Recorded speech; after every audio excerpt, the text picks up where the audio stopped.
morning, children. Today I am going to teach you Science Chapter 4, Class 4, Science Chapter 4, Care and Protection of Plants and Animals. Care and Protection of Plants and Animals. We depend upon plants and animals. Plants gives us food to eat. Animals get their food from plants. So देखो हम we depend upon plants and animals, हम plant और animals के ऊपर depend करते हैं. Plants gives us food to eat. क्यों? Plants हमें फूड देता है. Animals get their food from plants and animals also food their food from plants. Animals भी अपना फूड कहाँ से पाता है? उसी प्लांट से पाता है. The flesh-eating animals such as tiger and lion, plant-eating animals such as deer and zebra. कोई कोई एनिमल्स है जो सिर्फ फ्लैश खाते हैं, जैसे कि उसे बोला जाता है flesh eating animals. For example tiger and lion. और कई सारे प्लांट्स है कई सारे एनिमल्स ऐसे भी है जो सिर्फ प्लांट खाते हैं, उसको हम बोलते हैं plant eating animals. For example, deer, zebra, elephant, etc. We also eat flesh of some animals. Example, goat and sheep. We are also eat some animals. For example, goat, sheep, hen, etc. So we depend upon both plants and animals for food. इसलिए हम both plants and animals दोनों के ऊपर निर्भर करते हैं. हम plants भी खाते हैं और एनिमल्स का फ्लैश भी खाते हैं. Plants and animals depend on each other. एक प्लांट और एक एनिमल अपने ऊपर कैसे निर्भर करते हैं उसी के बारे में हम पढ़ेंगे. Plants and animals also depend on each other. We have learn that plants make their own food. हम पिछले क्लास में प्रीवियस चैप्टर में पढ़े हुए हैं कैसे प्लांट्स अपना फूड बनाता है. They make their food from carbon dioxide and water in the presence of sunlight and chlorophyll. So एक प्लांट्स अपना फूड कैसे बनाता है? Carbon dioxide and water in the presence of sunlight. Carbon dioxide, water और sunlight, और उसके अंदर होता है क्लोरोफिल. इसी के हेल्प से वो अपना फूड अपने अंदर वो बनाता है. This process is called photosynthesis. तो यही जो प्रक्रिया से वो अपना खाना बनाता है उसको हम बोलते हैं photosynthesis. Photo means what? Photo means light. Okay, then synthesis means putting together. Plants use only a part of this food. The remaining part is stored in the plants as sugar and starch. Certain animals eat those plants and grow. Some flesh-eating animals eat those plants eating also. So जब एक plants अपना खाना बनाता है with the help of photosynthesis, photosynthesis के द्वारा जब वो खाना बनाता है उसी खाना को वो खाता है, और जितना रेस्ट रह जाता है वो क्या करता है? उसको अपने बॉडी में रख देता है. वो स्टार्च और शुगर हो जाता है. फिर वो धीरे धीरे स्ट्रीम में, फ्रूट्स में, फ्लावर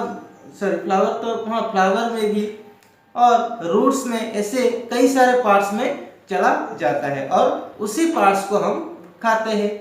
जैसे कि रूट्स खाते हैं, स्ट्रीम, फ्रूट्स, ऐसे बहुत सारे जो पेड़ों का पार्ट होता है, प्लांट्स का पार्ट होता है, उसे हम खाते हैं. During respiration, animals give out carbon dioxide. तो यही रेस्पिरेशन के समय एनिमल्स क्या करते हैं ना? कार्बन डाइऑक्साइड वो आउटसाइड में हमारे एयर में छोड़ता है. कैसे? हम जो निश्वास लेते हैं, जब ब्रेथ करते हैं, जो लेते हैं वो है ऑक्सीजन, और जिसे हम छोड़ते हैं वो है carbon dioxide. This carbon dioxide goes into the atmosphere. This is then used by the plants to prepare their food. So हम जो कार्बन डाइऑक्साइड एयर में छोड़ते हैं वो चला जाता है एटमॉस्फेयर में, और एटमॉस्फेयर में जाने के बाद प्लांट्स क्या करता है, जब वो अपना खाना बनाता है उसी कार्बन डाइऑक्साइड को वो लेता है। दिस प्रोसेस कंटिन्यू, और यही प्रोसेस हमेशा कंटिन्यू होता है। हम ऑक्सीजन लेते हैं और कार्बन डाइऑक्साइड छोड़ते हैं। ठीक है, ऑक्सीजन कौन देता है हमें? प्लांट्स देता है। प्लांट्स हमें ऑक्सीजन देता है, हम उसे कार्बन डाइऑक्साइड देते हैं। This is the cycle of interdependence of plants and animals. Interdependence, यही प्रोसेस है जो प्लांट्स और एक एनिमल्स अपने ऊपर निर्भर करते हैं। नेक्स्ट हम पढ़ेंगे balance of carbon dioxide oxygen in nature. ये जो नेचर में जो कार्बन डाइऑक्साइड और जो ऑक्सीजन होता है वो कैसे बैलेंस कर पाता है, उसी के बारे में हम पढ़ेंगे।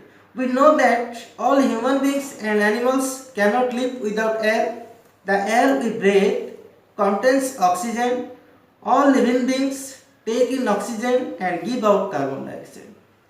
So हम सबको पता है कि एनिमल्स एयर के बिना जिंदा नहीं रह सकते। ठीक है, the air we breathe contains oxygen, और जो एयर हम ब्रेथ करते हैं उसी एयर में होता है ऑक्सीजन। ठीक है, all living beings take in oxygen and give out carbon dioxide. तो हमारे धरती पर जितने भी सारे लिविंग थिंग्स है वो क्या करते हैं? ऑक्सीजन को लेते हैं और कार्बन डाइऑक्साइड को छोड़ते हैं।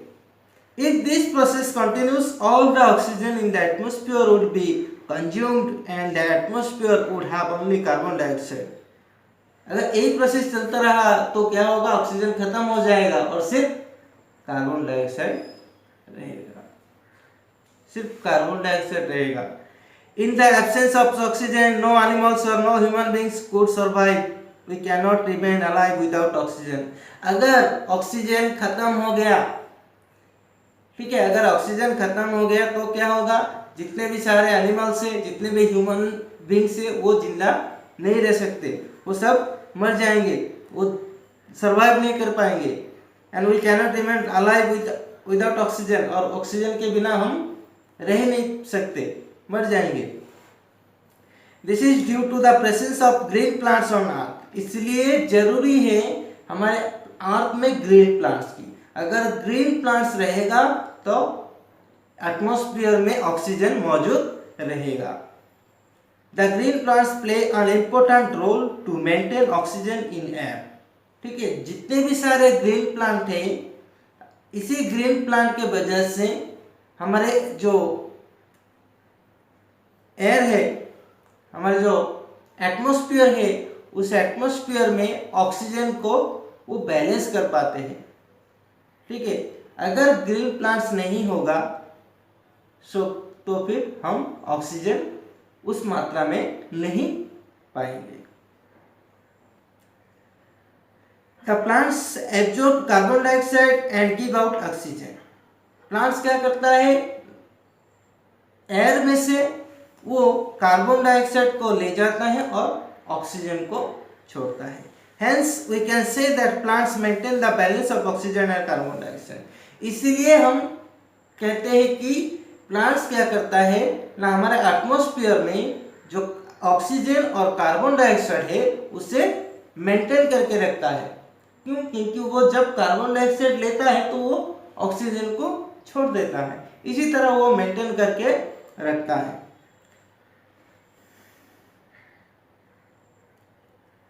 So to maintain the balance of oxygen and carbon dioxide, all plants and animals need care and protection. So हमारे एटमॉस्फेयर में ये ऑक्सीजन एंड कार्बन डाइऑक्साइड का मेंटेन करने के लिए हमें क्या करना पड़ेगा? एनिमल्स और प्लांट्स का प्रोटेक्ट करना पड़ेगा। सो अभी हम पढ़ेंगे care and protection of plants. एक प्लांट्स को हम कैसे प्रोटेक्ट कर पाएंगे, उसे कैसे केयर करना चाहिए। Proper air, water and sunlight. इतना याद रखिए, एक प्लांट्स को प्रॉपर केयर करने के लिए हम 3 चीजों की जरूरत होगी। पहला तो एयर, वाटर एंड सनलाइट। ठीक है, plants need air, water and sunlight to grow well. एक प्लांट्स अच्छे से बढ़ने के लिए उसे एयर चाहिए, वाटर चाहिए और सनलाइट चाहिए। Plants should be given water regularly, और जहाँ भी आप प्लांट्स लगाओ वहाँ पर आप वाटर रेगुलरली देना पड़ेगा। सो एक एक्टिविटी करते हैं, हमें पता चल जाएगा कि एक प्लांट्स को क्या क्या चाहिए। Take 2 potted plants of the same kind। तो potted plants लीजिए, same plants. See that they are of the same size, वो दोनों प्लांट सेम साइज का होना चाहिए, ठीक है। Mark the pot A and B, एक पॉट का नाम दीजिए ए और एक पॉट का नाम B. Then water the plant in pot A regularly, जो प्लांट जो पॉट ए है उसमें हम रेगुलर में उसके ऊपर क्या करना पड़ेगा, पानी डालना पड़ेगा। And do not water the other plant after a week, observe them carefully. What do you observe? तो जो प्लांट बी है, जिसका नाम हम बी रखे हैं, उसको हम पानी नहीं देंगे, सिर्फ ए प्लांट ए को पानी देंगे। ऐसे करते करते 1 वीक, एक हफ्ते के बाद अच्छे से उसको ऑब्जर्व करना पड़ेगा। हमें क्या देखने को मिलेगा? The plants in pot B does not grow well, जो पॉट बी है, जो प्लांट बी है, वो अच्छे से ग्रो नहीं किया। क्यों? क्योंकि हम एक वीक से उसके ऊपर पानी नहीं डाले। It dries up after a week, एक हफ्ते बाद वो अपने आप क्या होता है, ड्राई हो जाता है, सूख जाता है। Do you know why has plant in pot be dried up? अच्छा, जो प्लांट बी है वो क्यों सूख गया? क्योंकि हम प्लांट ए में रेगुलरली उसके ऊपर पानी दिए थे, लेकिन प्लांट बी में हम पानी नहीं दिए थे, इसीलिए प्लांट बी का जो प्लांट जो बी है वो क्या हो गया ना, धीरे धीरे सूख गया। सो हमें इससे क्या पता चलता है? Timely watering of plants is essential for their growth. एक प्लांट का अच्छे से ग्रोथ करने के लिए टाइमली वाटर की जरूरत होता है, ठीक है। For proper growth plants have to be protected from extreme heat and cold. Proper growth के लिए जैसे पानी की जरूरत है, ठीक उसी तरह एक्सट्रीम हीट एंड कोल्ड से भी बचने की जरूरत है। मतलब ज्यादा गर्मी नहीं होना चाहिए या फिर ज्यादा ठंडा भी नहीं होना चाहिए। सो ज्यादा गर्मी में भी एक प्लांट सर्वाइव नहीं कर सकता, ज्यादा ठंडी में भी एक प्लांट ज्यादा समय तक वो सर्वाइव नहीं कर सकता।